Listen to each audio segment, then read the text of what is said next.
ছাত্র জনতার অভ্যুত্থানের আকাঙ্ক্ষাকে ধারণ করে জাতীয় নাগরিক কমিটির আত্মপ্রকাশ হচ্ছে।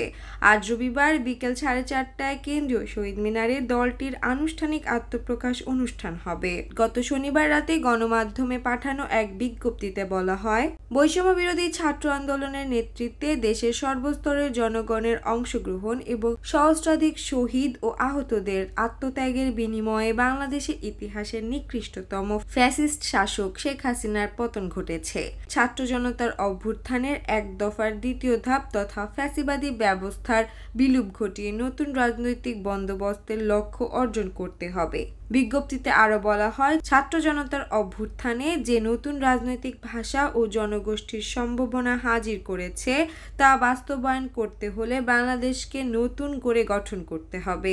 গণপরিষদের মাধ্যমে নতুন গণতান্ত্রিক সংবিধান প্রণয়নের ব্যাপারে সমাজের ক্রিয়াশীল বিভিন্ন রাজনৈতিক পক্ষ ও সামাজিক সাংস্কৃতিক উদ্যোগের সঙ্গে মত আদান প্রদানের মাধ্যমে নতুন ঐতিহাসিক বোঝাপড়ায় উপনীত হওয়া এবং সেই মোতাবেক বাংলাদেশের জনগণকে সংগঠিত করা আমাদের অন্যতম উদ্দেশ্য। এ লক্ষ্যে আজ বিকেল 4:30টায় কেন্দ্রীয় শহীদ মিনারে জাতীয় নাগরিক কমিটির আনুষ্ঠানিক আত্মপ্রকাশ ঘটতে যাচ্ছে।